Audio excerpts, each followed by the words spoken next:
राधे राधे दोस्तों, कैसे हो आप सब। आई होप आप सब अच्छे होंगे, खुश होंगे, स्वस्थ होंगे। हम भी सब अच्छे हैं, खुश हैं फ्रेंड्स। और ये टाइम है सुबह का। सुबह मैं बना रही हूँ नाश्ता। नाश्ते में मैं बना रही हूँ आलू के पराठे। जैसे कि मैं बच्चों को बहुत ज़्यादा पसंद है, मेरे बेटे को भी बहुत पसंद है आलू के पराठे, इसलिए मैं आलू के पराठे बनाने लगी हूँ।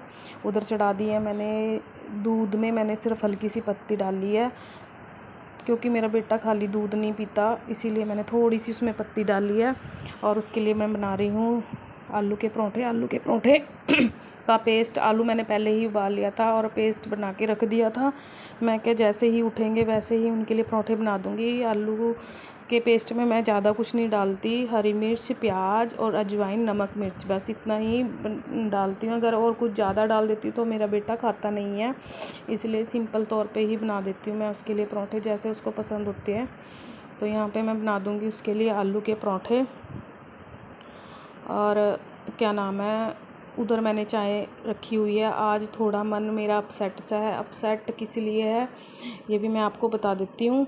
2 दिन पहले मैं गई थी मार्केट जाने के लिए रेडी हुई। रेडी होने के बाद मैंने अपना पर्स लिया। पर्स में मैंने अपना अच्छा एक छोटा पर्स डाला, जिसमें मैंने पैसे डाले काउंट करके कि मैंने क्या क्या सामान लेके आना। और जब भी मैं यहाँ से गई मार्केट जब मैं गई तो बहुत खुशी खुशी से गई। जब वहाँ पे मैंने 1-2 सामान लिया, मुझे याद है मैंने जब सामान लिया मैंने उनको पैसे दिए और बाकी जो पैसे बचे थे वापस मैंने छोटे पर्स में डाल के अपने बड़े पर्स में डाल लिया। देखो जी, यहाँ पे बन गई है मेरा पराठा और यहाँ पे बन गई है मेरी चाय। और वहाँ से मेरा बेटा बुला रहा है कि मम्मा बने नहीं क्या। मैं क्या बस अब बनने लग रहे हैं, बनाने लगी हूँ। और उसको मैं पहले चाय दे देती हूँ। चाय देने के बाद फिर बेटी के लिए बनाऊंगी, उसने टोस्ट खाने हैं या फिर पराठे खाने हैं, उससे पूछ के ही बनाना पड़ता है क्योंकि 2 बच्चे हैं, दोनों की अलग अलग डिमांड है। तो यहाँ पे मैंने उसे नाश्ता दे दिया है। नाश्ता देने के बाद मैं यहाँ पे करूँगी एक कमरे की क्लीनिंग। यहाँ पे रात के टाइम थोड़ी ठंड होनी शुरू हो गई है, इसीलिए ओढ़ने के लिए चादरें ले लेते हैं। देखिए जी, यहाँ पे ये कपड़ा है जो मेरी बेटी अपने कान पे बांध के सोती है, क्योंकि यहाँ पे ना छोटे छोटे से कीड़े हैं जो कान में चले जाते हैं। क्योंकि मेरे कान में एक बार यहीं से ना एक कीड़ा चला गया था, फिर मुझे वहाँ पे पूरी रात पूरे 2 दिन तक तड़पना पड़ा। फिर दिखाया कि मेरे कान में एक छोटा कीड़ा चला गया, तो इस वजह से अब उसके दिल में भी डर बैठ गया कि मम्मा के चला गया, कहीं मेरे ना चला जाए, इसलिए अब वो कपड़ा बांध के कान पे सोती है, यानी कि कान ढक के सोती है। देखिए जी, यहाँ पे मैं कर दूँगी क्लीनिंग। चादर वगैरह मैंने कल ही नहीं धुली हुई बिछाई थी, इसीलिए मैं इसे चेंज नहीं करूँगी, यही झाड़ के बिछा दूँगी। और क्या नाम है, मैं चादर बेड के ऊपर 2 चादर बिछा के रखती हूँ ताकि ये चादर खिसके ना। और डस्टिंग के कपड़े से मैं साथ साथ डस्टिंग कर दूँगी। और कंघे से मैं चादर को सेट करती हूँ ताकि मेरी उंगलियाँ ना जैसे अंदर नहीं पहुँचती, बिल्कुल दीवार से सट के लगा हुआ है ना। तो ये देखिए कंघे से मैं कर दूँगी, इससे ये होता है कि चादर ना बिल्कुल निकलती नहीं है। ये देखिए मैं इसे बिल्कुल सेट कर देती हूँ, इससे चादर बिल्कुल भी हिलती नहीं है। यहाँ पे मैंने कर दी है चादर क्लीनिंग, चादर बिछा दी है और जैसे कमरा था वैसे सेट कर दूँगी। तो मैं आपको बता रही थी कि कुछ सामान लिया और जब मैं दूसरी दुकान पे अपना थोड़ा बहुत सामान लेने के लिए गई तो वहाँ पे मैंने पैसे देने के लिए पर्स निकालने के लिए मतलब पर्स निकाला तो उसमें देखा कि मेरे बड़े पर्स में छोटा पर्स है ही नहीं। देखिए जी, यहाँ पे भी मैं कर दूँगी एलईडी वगैरह सारी क्लीन। चादरें वगैरह मैंने झाड़ दी हैं, टीवी ट्रॉली वगैरह सब साफ़ कर देनी है, क्योंकि रोज़ यहाँ पे ना पता है क्या, बाहर कच्चा है, यानी कि यहाँ पे ना सड़क नहीं बनी हुई है, तो बहुत सारी डस्ट आती है, तो रोज़ क्लीनिंग करनी पड़ती है। तो यहाँ पे मैं सोफ़े झाड़ दूँगी। आप बताना आपको ये सोफ़े कैसे लगे। मैं सच बताऊँ तो ये सोफ़े लिए हुए अभी 2 महीने ही हुए हैं, लेकिन ऐसे लगते हैं कि बहुत पुराने हैं, क्योंकि इसका कलर ही थोड़ा डार्क है और इसका कपड़ा जो है वेलवेट का है और वेलवेट पे डस्ट बहुत जल्दी चिपकती है, बहुत जल्दी बैठती है। इसको रोज़ डेली कम से कम 1 या 2 बार तो झाड़ना ही पड़ता है। जितना भी कोई बैठता है फिर उसके जाने के बाद फिर से झाड़ना और ठीक करना पड़ता है। कि ये देखिए अच्छे से झाड़ने के बाद मैं इन पे कपड़ा दोबारा बिछा दूँगी। तो मैं आपको बता रही थी कि मैंने जब देखा कि उसमें मेरे पर्स के अंदर छोटा पर्स है ही नहीं है, तो मैं तो शॉक होगी। जब मैं पैसे देने के लिए उसमें मेरे पास पैसे ही नहीं है, वहाँ पे वो सामान भी वापस करना पड़ा। मुझे लगा कि चलो मैंने, क्योंकि पर्स में 2-3 जिप थी, मैंने सोचा चलो दूसरी जिप में होगी। फिर मैंने सारे पूरे पर्स को ढूंढा, उसमें कहीं भी पर्स नहीं मिला। यानी कि मेरा पर्स कहीं या तो गिर गया या मतलब छूट गया।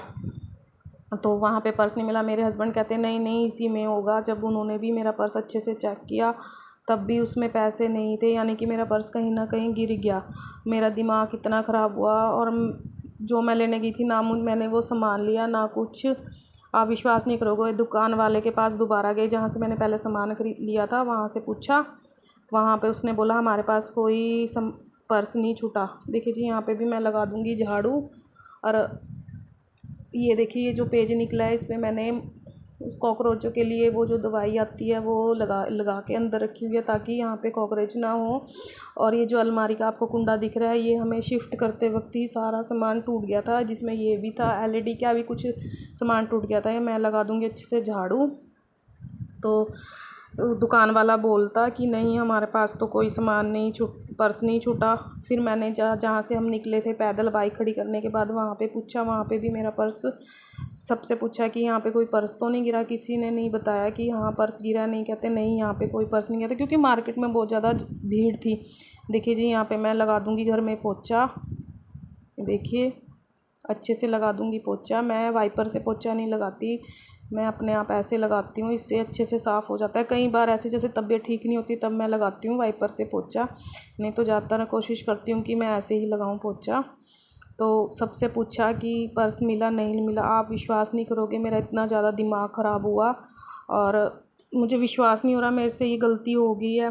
और पर्स में पास पैसे भी काफ़ी थे, काफ़ी क्या, चाहे थोड़े भी होते तब भी इंसान को बहुत ज़्यादा दुख होता है, क्योंकि पैसे की ही वैल्यू है आज के टाइम में। मार्केट में जो लेने गई थी वो ही नहीं मिला मुझे। चलो कोई बात नहीं, जिसकी किस्मत की कोई चीज़ नहीं होती वो उसे नहीं मिलती, जिसको मुझसे ज़्यादा ज़रूरत होगी उसे मिल जाएगी। यहाँ पे मैं अगले दिन जब अपसेट थी तो मेरे हस्बैंड बोलने लगे कि जो तुझे चाहिए चलो मैं दिला के लाता हूँ। मैं फिर अपने हस्बैंड के साथ गई। देखिए जी, मैं क्या लेके आई हूँ, आप भी देखकर खुश हो जाओगे, जिसे जैसे मैं देखकर खुश हो गई थी। मुझे बिल्कुल याद नहीं रहा कि मेरा पर्स गुम गया या मेरे पैसे गुम गए। चलो कोई बात नहीं। जब मैंने ये फ़ोटो ली, इस फ़ोटो को मैंने बहुत टाइम से सोचा हुआ था कि जब नया घर लेंगे तब मैं ये फ़ोटो अपनी एक दीवार पे लगाऊंगी। बहुत टाइम से मैंने ये बहुत ढूंढने के बाद तो मुझे ये मिली। आप बताना कि आपको ये राधा कृष्ण जी की फ़ोटो कैसी लगी। आप शायद फ़ोन की क्लैरिटी इतनी नहीं है जितनी आप इसको सच में देखोगे, रियल में देखोगे, बहुत ही सुंदर है। ऐसे लग रहा था जैसे साक्षात राधा कृष्ण जी ने आपको दर्शन दे दिए। ये फ़ोटो बहुत ही सुंदर लगी, इसीलिए मैंने ये ले ली है। अब नवरात्रे शुरू होने वाले हैं, इसलिए मैंने एक माता रानी जी की फ़ोटो भी ली है। देखिए, आप बताना आपको कैसी लगी। इतनी सुंदर, देखते ही मन में आया कि बस ये मुझे लेनी है। माता रानी जी सबका भला करे, सबको खुश रखे, सबके दुख दूर करे, क्योंकि अब नवरात्रे शुरू होने वाले, इसलिए मैंने ली है। और ये हमारा ना नया घर है, इसीलिए सारी दीवारें थोड़ी खाली सी हैं। तो ये कुछ पेंटिंग मॉडल आर्ट है जो मैंने ये ली है। आप बताना कि आपको ये कैसी है लगी है। ये 3 का पीस है, 2 छोटे हैं और 1 बड़ा है। अब जिस दिन मैं ये फ़ोटो लगाऊंगी तो आपको दिखाऊंगी कि मैंने ये फ़ोटो कौन सी दीवार पे लगाई। देखिए जी, एक पीस ये है जिसमें ये चिड़ियों का, एक पर्पल एक येलो, ये भी मुझे बहुत अच्छी लगी थी, इसीलिए मैंने ये ले लिया। तो गाइज़, मैं यही बताना चाहती हूँ कि ये फ़ोटो आपको कैसी लगी। मैं इस वीडियो में मेरा ना माइक ऑफ हो गया था, इसलिए मैंने इसका साउंड बंद कर दिया, साउंड बंद हो गया था सॉरी, तो इसीलिए मैंने अपने आप वॉइस ओवर की है। तो देखिए ये फ़ोटो आप बताना कैसी लगी। तो इसमें मैं यही बता रही हूँ कि मेरा पर्स गिर गया था, तो उसकी वजह से मैं बहुत ज़्यादा अपसेट थी, मेरे सर में भी बहुत ज़्यादा दर्द था। तो अब थोड़ी टेंशन कम हुई है जब मैंने ये तस्वीरें ली हैं। तो अब थोड़ी शांति सी है दिमाग में, क्योंकि अब 1-2 दिन हो चुका है। चलो कोई बात नहीं, जिसको भी मिला भगवान उसको भी खुश रखे। और यहाँ पे मैं बता रही हूँ कि कैंडी तो बस मौसम चेंज हो रहा है, क्योंकि कुत्ते हैं उनका बेचारों का क्या काम होता है, या तो सोना होता है या खाना होता है। तो छोटा सा है, जहाँ भी मतलब खाता है पीता है सोता है, तो उसे बार बार क्या दिखाऊं। तो गाइज़ आप बताना कि आपको ये फ़ोटो कैसी लगी, और मैं ये जब ये दीवार पे लगाऊंगी तब भी आपको दिखाऊंगी। तो मैं यही बता रही हूँ कि कैंडी सो रहा है। चलो जी, वीडियो को एंड करते हैं। राधे।